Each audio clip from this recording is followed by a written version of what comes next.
Hello and welcome to SPMIS Academy. Today we will analyze important newspaper articles of 19th November 2022. Please note you can download the PDF version of today's newspaper analysis by clicking the link given in the comment section. This is the list of the topics that we will be covering from today's newspaper. And the first article is about 10 years of POCSO Act. And this topic is important from our syllabus GS paper 2 Indian polity point of view.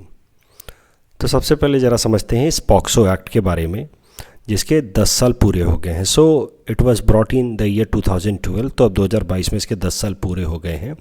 POCSO act stands for protection of children against sexual offence act. तो वैसे पहले इस POCSO act से पहले sexual offence was in general considered as a criminal offence, लेकिन फिर बच्चों के खिलाफ यानी कि खासकर 18 साल से कम उम्र के जो लोग हैं जिनको चिल्ड्रन की तरह डिफाइन किया गया इस एक्ट के हिसाब से, तो बच्चों के खिलाफ सेक्सुअल ऑफेंस के लिए अलग से क्रिमिनल लॉ बना दिया गया जिसका नाम था पॉक्सो एक्ट. तो ये जो कानून है पॉक्सो एक्ट, आपको ध्यान रखनी है कि इट इज़ जेंडर न्यूट्रल, यानी कि चाहे बॉय चाइल्ड या गर्ल चाइल्ड किसी के भी खिलाफ अगर सेक्सुअल ऑफेंस होगा then a case might be registered under this POCSO act.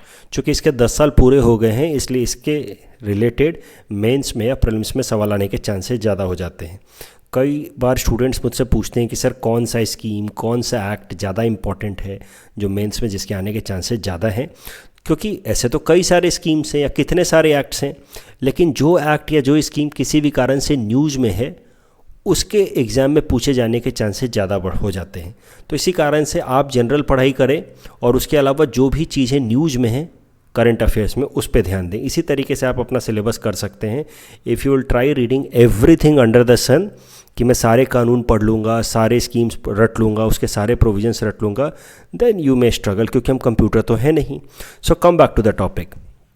सो जैसा कि मैंने आपको बताया POCSO act is a gender neutral act and it is not just limited to sexual harassment but it also includes offences where children are engaged into pornography. So pornography के किसी भी तरीके की एक्टिविटी में जहाँ पे सेक्सुअल हरासमेंट ना हो रहा बच्चों का, फिर भी अगर पोर्नोग्राफी में बच्चों को इंक्लूड किया जाता है तो it will be a criminal offence as per this POCSO act. और इस एक्ट में एक अलग से टर्म डिफाइन किया गया है अग्रेवेटेड क्राइम, यानी कि इस कानून के अंतर्गत अगर कोई क्राइम किया जाता है मेंटली इल बच्चे के खिलाफ या फिर अगर कोई क्राइम किया जाता है by a person who is in position of trust like doctor, teacher, policeman और फैमिली मेम्बर, तो उस केस में इस क्राइम को अग्रेवेटेड क्राइम माना जाएगा, मतलब मोर सीरियस क्राइम माना जाएगा और उस केस में सज़ा ज़्यादा होगी. तो वैसे तो क्रिमिनल और सेक्सुअल ऑफेंस अगेंस्ट चिल्ड्रन अपने आप में क्राइम है एज पर दिस एक्ट, लेकिन अगर मेंटली इल बच्चे के खिलाफ किया जाता है या फिर पर्सन इन अथॉरिटी या पर्सन ऑफ ट्रस्ट द्वारा किया जाता है तो उस केस में इसको अग्रीवेटेड क्राइम मान करके ज़्यादा सज़ा दी जाएगी. जो पूरा का पूरा इन्वेस्टिगेशन प्रोसेस है एज़ पर पॉक्सो एक्ट वो काफ़ी चाइल्ड फ्रेंडली रखा जाएगा. इसलिए फिर child friendly police station develop किए गए हैं जहाँ पे बच्चों को ऐसा ना लगे कि उनको किसी भी हॉस्टाइल सर्कमस्टांसेस में रखा जाए.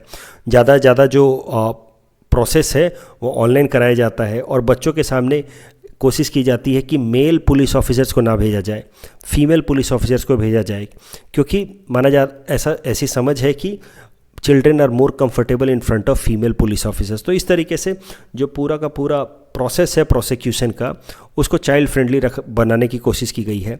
उसके अलावा ऑनलाइन कंप्लेंट्स रजिस्टर करने के लिए कि अगर किसी बच्चे के खिलाफ सेक्सुअल ऑफेंस होता है तो उस केस में एनोनिमस ऑनलाइन कंप्लेंट रजिस्टर करने के लिए पॉक्सो ई बॉक्स भी बनाया गया है फॉर ऑनलाइन कंप्लेंट.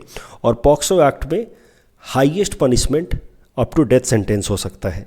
तो अगर कोई सीरियस एग्रेवेटेड क्राइम किया जाता है अगेंस्ट चिल्ड्रन तो उस केस में हाईएस्ट सेंटेंस डेथ सेंटेंस भी है. पॉक्सो एक्ट में 2019 में थोड़े बदलाव लाए गए थे, कुछ नए प्रोविजंस ऐड किए गए थे. तो नए प्रोविजंस में it made it legal duty of a person aware of the offence to report the sexual abuse. तो मान लीजिए कई दफ़ा ऐसा होता है कि आप जिस सोसाइटी में रहते हैं आपको पता है कि पास में किसी बच्चे के खिलाफ सेक्सुअल ऑफेंस हो रहा है, तो उस केस में as per the new provision of the act 2019 amendment के हिसाब से आपको रिपोर्ट करना है. It is now your legal duty. तो इससे रिलेटेड एक बार यूपीएससी ने केस स्टडी पूछ लिया था कि अगर कहीं सेक्सुअल ऑफेंस हो रहा है, आपको पता चल जाता है कि आपका पड़ोसी ऐसा सेक्सुअल ऑफेंस कर रहा है, बट आप नहीं चाहते क्योंकि वो इंसान काफ़ी इन्फ्लुएंशियल इंसान है, तो आप उसके खिलाफ कंप्लेन नहीं करना चाहते, तो ऐसे केसेस में आपको कई सारी चीज़ें लिखनी होंगी। मोरल ड्यूटी अगेंस्ट कंसाइंस, ये एक मैटर, ये एथिकल डायलेमा है। उसके अलावा आपको ये भी लिखना होगा कि it is a legal duty of a person to report such offence as per POCSO act. तो अगर आपको कानून पता है सीधा सीधा, तो केस स्टडी का आंसर लिखते टाइम में आप ये भी लिख सकते हैं कि इस कानून के हिसाब से अगर मैं ये एक्शन नहीं लेता हूँ तो ये इलीगल एक्टिविटी होगी। For example, prevention of corruption act में अब आपको पता है कि ब्राइब लेना तो क्राइम था ही, अब ब्राइब देना भी, ऑफर करना भी क्राइम है। तो ये आपको जानना होगा अगर आप कोई केस स्टडी सॉल्व कर रहे हैं तो। और ये बात आपको जाननी होगी कि इन case he or she fails to do so, person may be punished with 6 months of imprisonment or fine. यानी कि अगर आपको पता है कि किसी बच्चे के खिलाफ सेक्सुअल ऑफेंस हो रहा है और फिर भी आप रिपोर्ट नहीं करते हैं, तो आपके खिलाफ भी 6 महीने की सज़ा हो सकती है। It also prescribes punishment to the people who traffic children for sexual purposes. The act also provides for punishment against false complaints और अनट्रू इन्फॉर्मेशन। अभी करंट कॉन्टेक्स्ट क्या है, क्यों हम लोग पॉक्सो एक्ट के बारे में पढ़ रहे हैं? तो हाल फिलहाल में पॉक्सो एक्ट के 10 साल पूरे हो गए हैं। 2012 में लाया गया था और 2022 हो गया है। तो 10 सालों में पॉक्सो एक्ट कितना इफेक्टिव तरीके से काम कर पाया है टू प्रिवेंट ऑफेंसेस और सेक्सुअल ऑफेंसेस अगेंस्ट चिल्ड्रन, उसको यहाँ पे स्टडी किया गया है। So a report has been published by an organisation जिसका नाम है justice access and lowering delays in India, short में कहें तो JALDI initiative. So this is an initiative taken in order to bring judicial reforms in our country. तो इसका नाम आप मेंशन कर सकते हैं मेंस एग्जाम में। So this initiative has studied POCSO act और उसके इफेक्टिवनेस को, और इसके स्टडी के हिसाब से पता चल रहा है कि पॉक्सो एक्ट में कन्विक्शन रेट काफ़ी कम है। कन्विक्शन रेट मतलब जिनके खिलाफ भी केस किया जाता है, FIR किया जाता है और फाइनली जिनको सज़ा होती है। तो जितने % लोगों को सज़ा होती है अल्टीमेटली उनको कहा जाता है कन्विक्शन रेट। तो मान लीजिए कि 100 लोगों के खिलाफ केस हुआ लेकिन सिर्फ 10 को सज़ा हुई, तो आप कह सकते हैं कि 10% कन्विक्शन रेट था। So the study, Jaldi initiative study has found that 43.44% of the trials under POCSO Act end in acquittal, यानी कि कम से कम 44% लोग तो पूरी तरह से छूट जाते हैं, and only 14.03% and in convictions. तो बहुत कम केसेस में 14% के आसपास ही प्रूफ हो पाता है कि सच में सेक्सुअल ऑफेंस हुआ था। इसमें सबसे बड़ी प्रॉब्लम क्या आती है कि बहुत बार फैमिली मेम्बर्स, नोन मेम्बर्स जो हैं वो इन्वॉल्व होते हैं और फिर फैमिली ही सपोर्ट नहीं करती है in taking up the case further, and that is why convictions prove कर पाना कठिन हो जाता है और जो सेक्सुअल ऑफेंडर्स हैं वो बच जाते हैं। So this is one big problem. So for every 1 conviction in POCSO case there are 3 acquittals. ये बात आपको ध्यान रखनी है।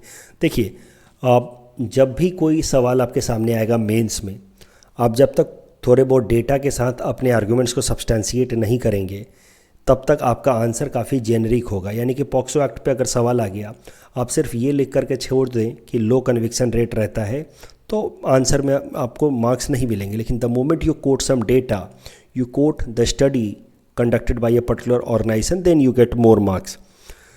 दूसरा स्टडी डेटा रिवील ये हुआ है कि अक्यूज्ड वेयर क्लोज किन, जैसा कि मैंने आपको बताया। Out of 138 judgement looked at detail by the study, only 6% of the cases were accused by strangers.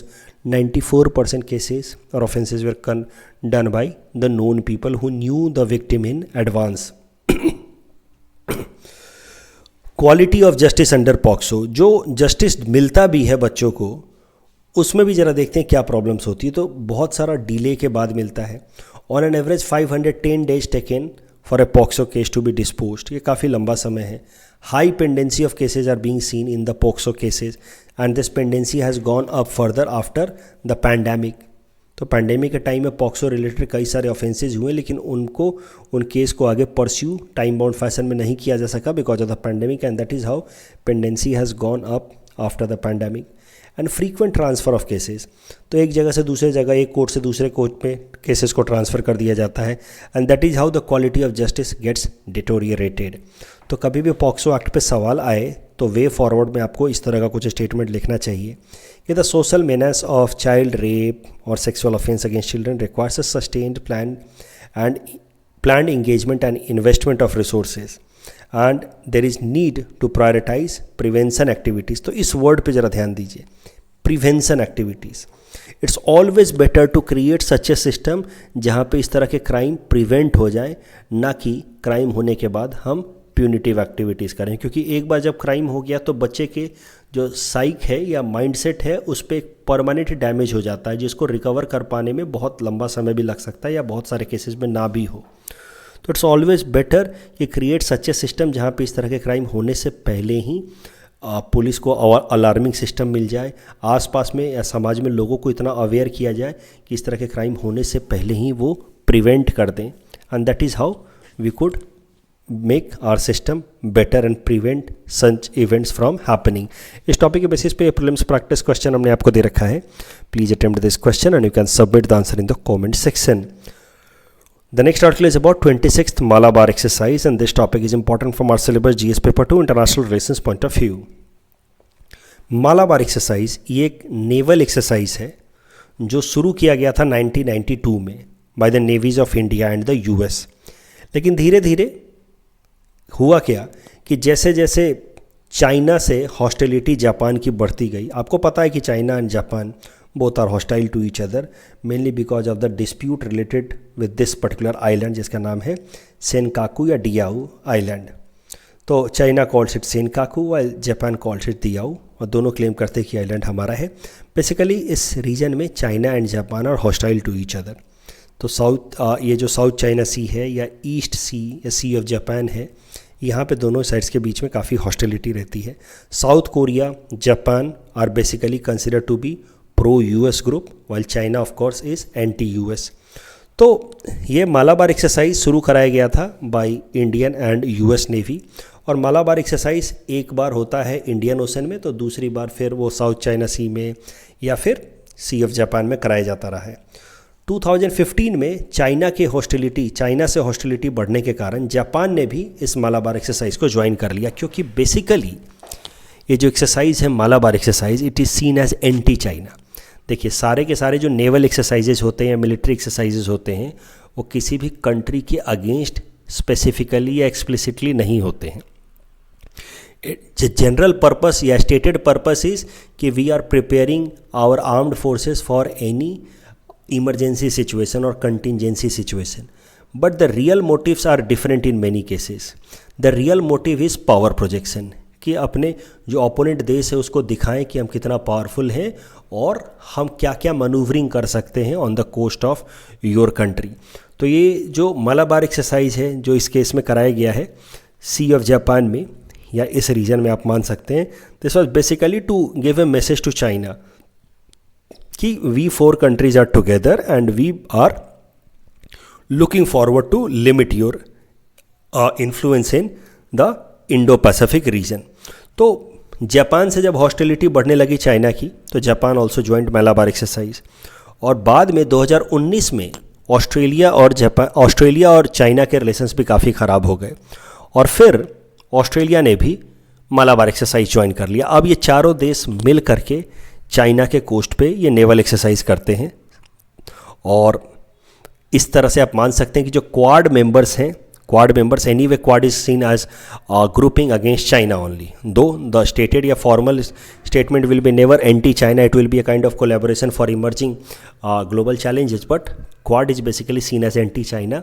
Quad is a group of 4 countries, India, US, Australia and Japan. अब quad members के जितने भी countries हैं, now all of them have become member of Malabar exercise as well after Australia joining it. Current news यही है कि 26th edition of Malabar exercise has been conducted in Sea of Japan recently, and all the Quad countries, that is India, US, Japan and Australian Navy, have participated in this Malabar exercise, and this could be seen as a way of projection of power and an attempt to limit the influence of China in the Indo-Pacific region. इस topic के basis पे prelims practice question हमने आपको दे रखा है. Please attempt this question and you can submit the answer in the comment section. The next article is about Koronivia joint work. ये इस साल के लिए इंपॉर्टेंट लग रहा है मुझे, हो सकता है आपसे एग्जाम में पूछ ले, तो ध्यान से समझते हैं क्या है Koronivia joint work. This topic is important from our syllabus GS paper 3 environment point of view. तो कोरोनिविया जॉइंट वर्क एक्शन जो है it was for the first time proposed in conference of party number 23 of United Nation framework convention of climate change that was held in Bonn Germany. तो COP 23 में ये Koronivia joint work action propose किया गया था। क्या है ये Koronivia joint work action? This is basically a proposal which aims at limiting the emission of greenhouse gases from agriculture sector। क्योंकि 2-3 दिनों पहले भी हम देख रहे थे न्यूज़पेपर एनालिसिस में कि agriculture sector is one important source of emission of green house gases. जैसे कि हमने मीथेन का एग्जांपल देखा था कि कैसे राइस फील्ड से या लाइफ स्टॉक से बहुत सारा मीथेन रिलीज होता है। तो overall agriculture is a significant sector जहाँ से ग्रीन हाउस गैसेज इमिट हो सकते हैं या होते हैं। तो एग्रीकल्चर से ग्रीन हाउस गैसेज इमिशन को कर्ब करने के लिए ये एक प्रपोजल दिया गया जिसका नाम है Koronivia joint work action that was proposed in COP या conference of party number 23 of United Nation framework convention of climate change. अगर एग्रीकल्चर से होने वाले ग्रीन हाउस गैस इमिशन की बात की जाए तो आप देखिए कि जैसे काऊ से आपको देखा या किसी भी लाइफ स्टॉक से मीथेन रिलीज होता है, एग्रीकल्चरल फील्ड से मीथेन रिलीज होता है, फर्टिलाइज़र से कार्बन डाइऑक्साइड रिलीज हो सकता है, सॉइल में नाइट्रोजन फिक्सेशन होता है, फिर वो नाइट्रोजन ऑक्सीजन के साथ रिएक्ट करके नाइट्रस ऑक्साइड बना सकता है।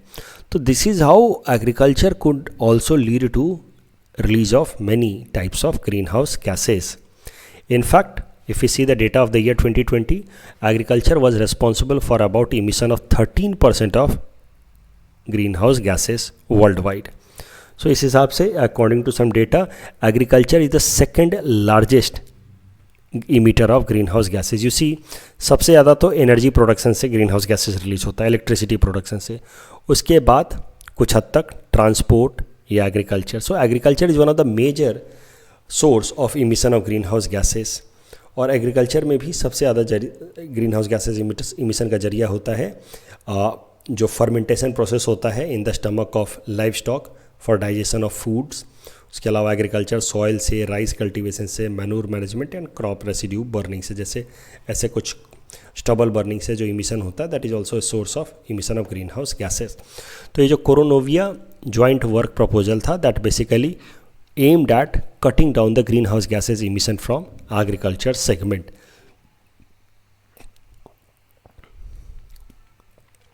तो इसको तो प्रपोज किया गया था कॉन्फ्रेंस ऑफ पार्टी नंबर 23 में, लेकिन ये जो मौजूदा कॉन्फ्रेंस ऑफ पार्टी नंबर 27 चल रहा है शर्म शेख इजिप्ट में, वहाँ पे जो दुनिया के कुछ डेवलप्ड कंट्रीज़ हैं उन्होंने प्रपोजल दिया कि अब हमें Koronivia joint work of action को इम्प्लीमेंट कर देना चाहिए। So they came up with some proposal, some draft decision in order to implement the Koronivia joint work on agriculture.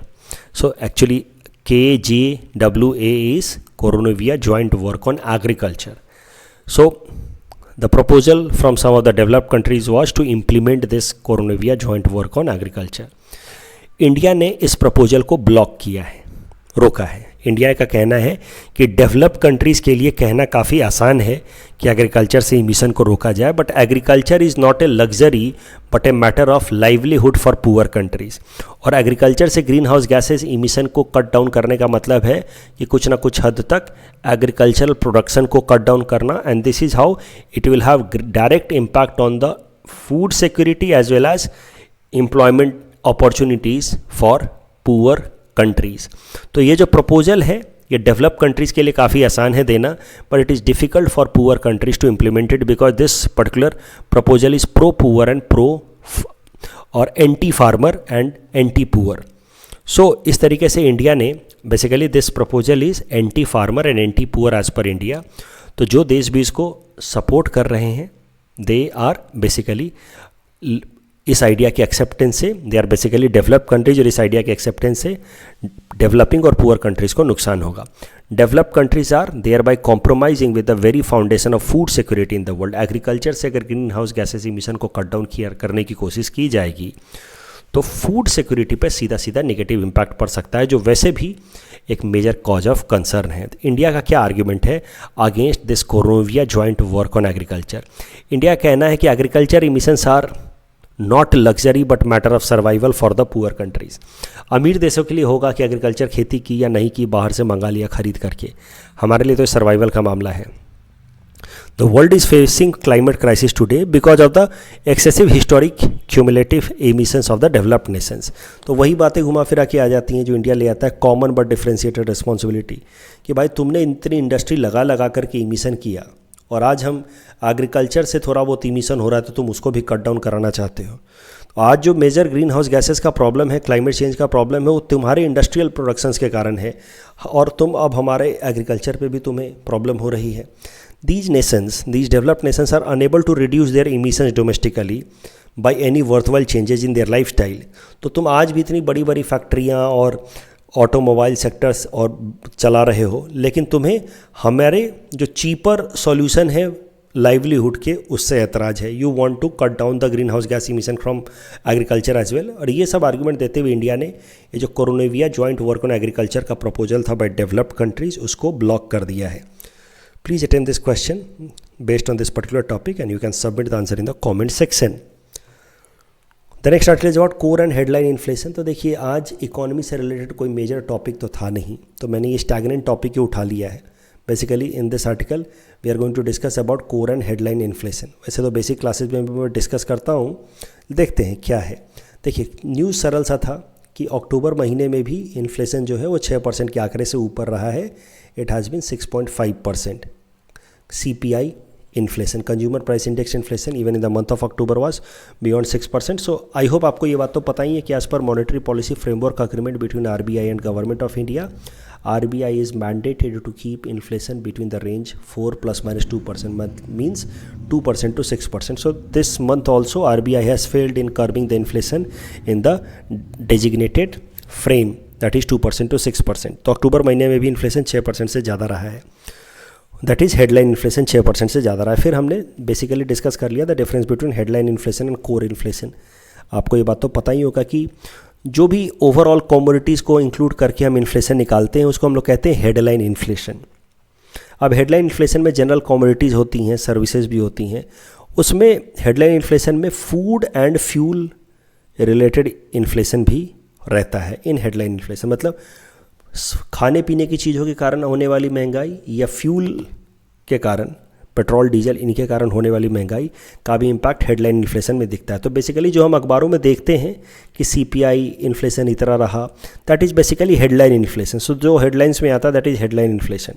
But headline inflation के साथ समस्या क्या है कि it includes food as well as fuel inflation, right. और food और fuel inflation बहुत जल्दी फ्लक्चुएट करता है, कभी कम कभी ज़्यादा। That is how overall headline inflation is quite volatile and it can keep on changing in the short term.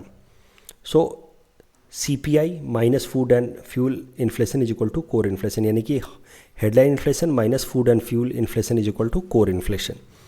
अभी core inflation कैसा है, आप जब overall inflation या headline inflation में से food और fuel का दाम हटा देते हैं तो बाकी जो बचा हुआ आइटम्स है उसका इन्फ्लेशन जब आप मेजर करते हो तो that is known as core inflation. Core inflation normally stable रहता है and it reflects the long term inflation impact on the economy, क्योंकि फूड एंड फ्यूल इन्फ्लेशन तो जल्दी फ्लक्चुएट होते हैं। बट अगर आप फूड और फ्यूल इन्फ्लेशन को हटा दे तो बचा हुआ इन्फ्लेशन है that is core inflation, that represents overall that part of inflation which is generally resilient. वो जल्दी फ्लक्चुएट नहीं होने वाला, जल्दी बदलने वाला नहीं है। कल जो हमने आपको प्रैक्टिस क्वेश्चन दिया था उसका आंसर देख लेते हैं। Moscow format is related to the peace process of Afghanistan.